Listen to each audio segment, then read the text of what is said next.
Good day, folks. This is Greg Judy at Green Pastures Farm. We're coming to you in March. What is today, David? Today's the 25th of March. 25th of March. We got 6 more days left and we're in April. We call this March is considered March Mud Month. And well, we really got hammered with rain over the last, I don't know, week. It rained here for 2 days without stopping. I would say we got a couple, 2 or 3 inches during that period, and so that's when you kind of hold your breath and like, man, hope they don't tear up the farm too bad. But I'm showing you what they did. So that's where they were on yesterday. And this morning, David and I rolled up the wire right here. Gave them a strip of stockpile. This is what we have left. Hasn't been grazed since deer season, which would be November. So it's had basically around 4 months rest. Now, and that's what it looked like when we took them off. So it rained all day yesterday.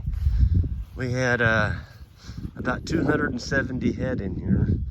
And I'm showing you the pug marks. I mean, that's probably the worst one right there. And it's about 1.5 inches deep. I don't have to say anything more about big cows. I mean, if we'd have had them, I'd be showing you an area. It looked like you took a root plow in here and plowed it. But it's not that bad. And there's their water point. It's got the rubber tire pads around it. Pleasantly surprised how well it looks. We still got our sod intact. We fed 2 bales of hay on this yesterday. And today, David and I unrolled 2. This is 2-year-old hay. We had it stored over from last year, but we stored it up on post. So the bottom of the bale wasn't too bad. It wasn't rotted very bad. And they're doing the pet the kitty method, putting the bale on backwards. David and I were able to get a long windrows. We started clear up there on the hill, went all the way down this hill, clear to that woods line, across, back up, we can see the ring. It keeps on going up there. Then I turned and I started coming back down here, and we actually ended up right there. I mean, that's got to be that's almost 300 yards with one bale. And we didn't have to do hardly any forking at all. It wasn't on thick. So when you spread it out on wet ground that far, you don't have the cows stomping it in the ground too bad. It's thin enough that they can walk the windrow that you just unrolled and they can eat it. And David's put it in piles right up there at the top. There's a pile. There's about 3 more of them up there. And that's where it was thick. Where you first start unrolling a bale, it seems like it'll come off a little thicker, then it thins out. But, you know, this is our tool. Look at the ruts we're leaving. David, show me the ruts. I don't see any ruts, Greg. You don't see any ruts? No, I don't. I don't know why you didn't get a tractor out here this morning, Greg. That would have taken care of it, wouldn't it?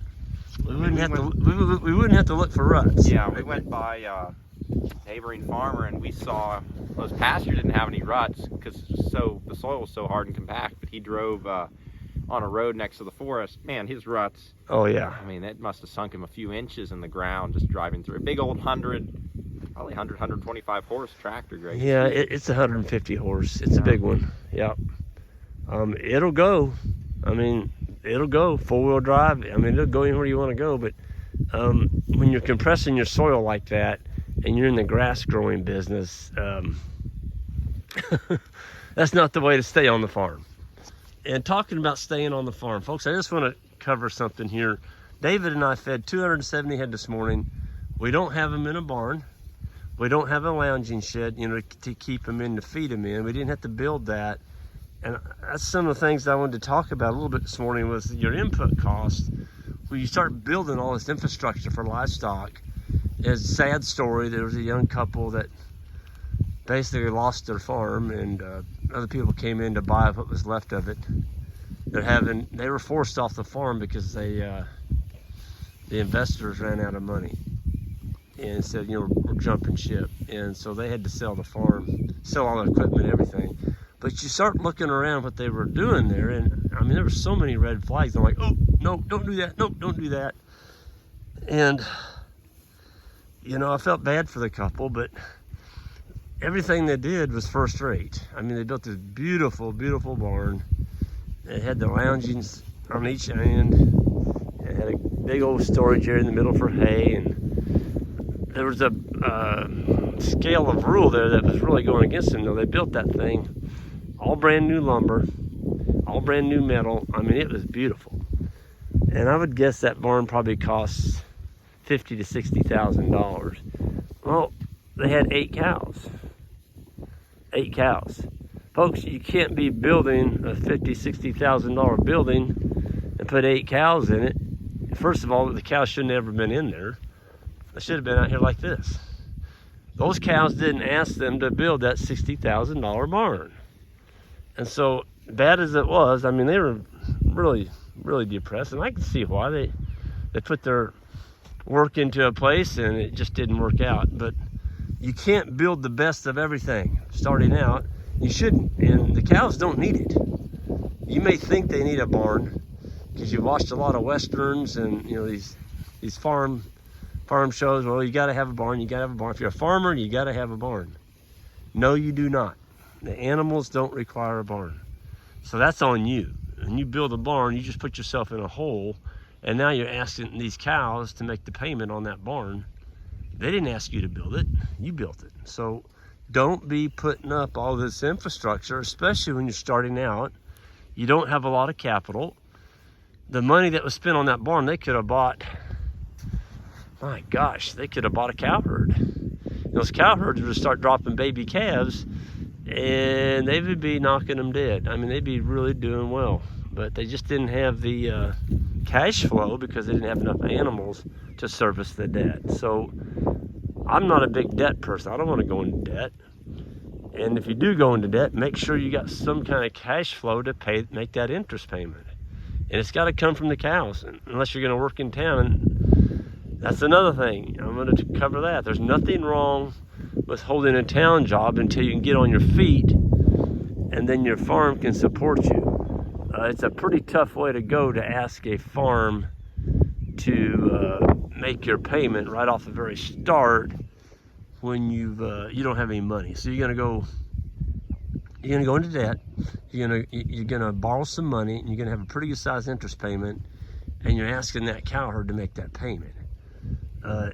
And you got to develop the water and the fence and maybe get a corral. So it's pretty good especially if you're married, if at least one of you have an off-farm income that you can kind of help, balance that payment until you get on your feet. And then over time, absolutely, you can do this full time. But at the very start, I just want to warn some of y'all that, especially, I get emails from everybody, yeah, I've got 1 more year left and I'm going to go to the farm. And we got 60 acres and we're going to do this full time. And I'm like, 60 acres full time. How many animals are you going to be able to run on 60 acres and make a full-time living? It's going to be pretty tough. Folks, you got to have some animals out here that you can sell to your neighbors, people that want to fill their deep freeze. You got to have enough animals to make that living. So everything's going up. That's kind of a given, isn't it, David? Yeah, we're living. Gas prices. Yeah, we're living through a pretty good price spike in everything that we look at today. So, anyway, folks, focus on your land, focus on the grass. Don't focus on buildings. Don't focus on all this new infrastructure, whether it's the best equipment of everything. You don't need that to start out. You do need a good perimeter fence. I would not skimp on that. Get in a good perimeter fence. And I had a guy the other day say, well, he was kind of poking fun at, the time was post. He thought, well, those things are too expensive, and the time I put in all my paddocks on the interior of my 20 acres, I'm going to go broke. And I'm like, you don't put permanent paddocks in 20 acres. You might put one, split it down the middle, then you just polywire. And he said, well, I'm not going to have any money left to put in my water points. Well, if you put in 8 paddocks, you got to have 8 permanent water points. That's going to kill you. Use quick couplers. Put the water right down the center of that 20. Put a wire over the top of it. That's your paddock division. And then use these, like David and I did over here. We rolled one up. Here's another one. And we're getting ready to put in another one as soon as I end this video. Here's our paddock right here. And literally it takes you about 3 minutes to put this darn thing in. And that's poly braid. It's got, 6,500, 7,000 volts in it. Got your $4 post there. There's your poly braid. You're done. You roll that up. And the beautiful thing I liked about it is right now we're tightening them down. We're trying to buy some time in front of us. Folks, if I had I had 30 permanent paddocks on Judy Farm. I took them all out. Took every darn one of them out. And I love it. I love it. It gives me freedom now. I can adjust the size of my paddocks depending on what I'm doing at that particular time of the year. So put your money in this. Get your permanent fence up on the perimeter and then buy some of these. Don't go putting in a whole bunch of permanent paddocks in the middle of your farm. It's going to cost you a lot of money. It's going to constrict you where you can't move the animals like they need to be moved. More water points, more wire, more posts. It just goes on and on. But get you some good posts on the outside. You don't have to worry about it shorting out. And that's why I do like timeless fence posts. There's not a better post made out there. And that's what we use exclusively on our new farms now. Any new fencing we do, we just use timeless. I'm not going to paint them. You don't have to. They're already pre-drilled. And they're non-conductive. So are they expensive? Absolutely not. When you look at how far you can place them apart, and you're not going to have to do anything with them. I mean, you don't ever have to worry about them again. So I would check those out if I was just starting out, getting ready to build some fence. Get you some good corners, and then use your timeless for your line post down through here along the perimeter. Don't put in a lot of permanent paddocks. So I'm going to climb off my soapbox on that and get out of here. But we had a great time last night with Connor. This is his last weekend. He'll be leaving on Sunday morning. And Connor, Jan and I just wish you the best in your future. You've got a great opportunity in front of you. He's going to work for Greg, Bran, and Debbie in Kentucky. And I think Connor's going to do well. He's just a special young man. Jan and I are so extremely grateful for getting to share a year of our life with that young man and teach him some of the basics of what we do here. And we feel like he's pretty well prepared for what he's going to be going ahead in his life with. So with that, sign out of here. Everyone have a good one and hit that subscribe button on the way out. And we'll see y'all down the road.